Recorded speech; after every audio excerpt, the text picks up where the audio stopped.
Akhil Bharatiya Congress committee ने मुझे अलवर लोकसभा का समन्वयक नियुक्त किया और हमें पार्टी के राष्ट्रीय अध्यक्ष जी ने, पार्टी के संगठन महासचिव जी ने जिम्मेदारी दी है कि हम लोकसभा के हर ब्लॉक में जाके और पार्टी के संगठन को चुस्त और दुरुस्त करें। जो संगठन का पदाधिकारी एक्टिव नहीं है उसको एक्टिव करें, कुछ पदाधिकारी बनने से जो रह गए हैं उनको हम संगठन से जोड़ें। इसी बात को लेके मैं पूरे अलवर लोकसभा की जो 8 विधानसभा क्षेत्र हैं उनमें अभी ये अलवर ग्रामीण का जो उमरैन ब्लॉक है उसके कार्यकर्ताओं से बैठक की है। ये 12वां ब्लॉक है। हमने मतलब एक तरह से 6 विधानसभा क्षेत्र आज कंप्लीट कर लिए। कल हमारा पूरे दिन में 4 मीटिंग हो जाएंगी जिसमें 8 विधानसभा और 16 ब्लॉक कंप्लीट हो जाएंगे। मैं जितना घूमा हूँ, अध्यक्ष जी हमारे साथ रहे पूर्व योगेश मिश्रा जी और सभी लोकल एमएलए, लोकल कांग्रेस के जो लीडर थे तमाम का बहुत अच्छा सहयोग रहा। लोगों में ये मतलब उत्साह है कि अलवर में 2 बार से जो सांसद नहीं दे पाई इस बात का पछतावा है।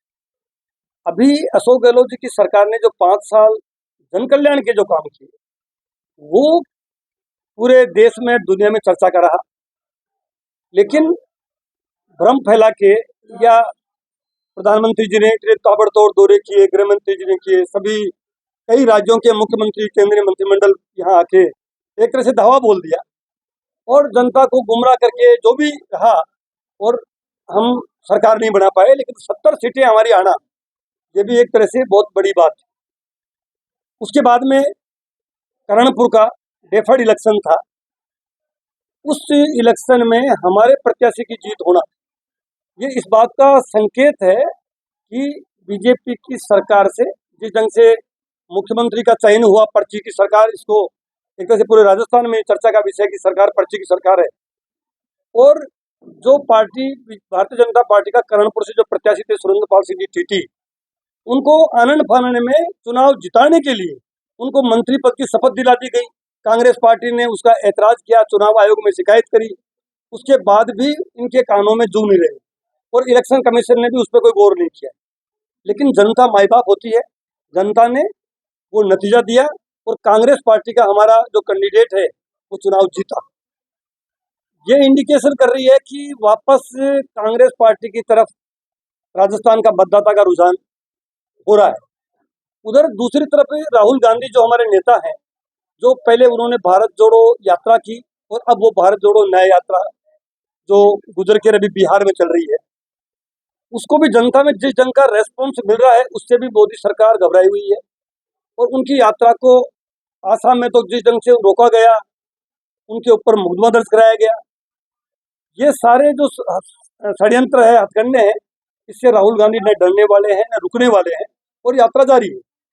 तो उधर यात्रा का रेस्पॉन्स है, राहुल गांधी पार्लियामेंट में भी मोदी जी को बराबर मोदी सरकार को घेर रहे हैं, सड़क पे यात्रा कर रहे हैं, अशोक गहलोत जी की सरकार की योजनाएं हैं और हमने हमारी पार्टी के संगठन को चुस्त दुरुस्त किया है। और 2 बार जो एमपी था, 2 बार एमपी जो बालक गांधी थे, उन्होंने अलवर की जनता के लिए कोई काम नहीं किया।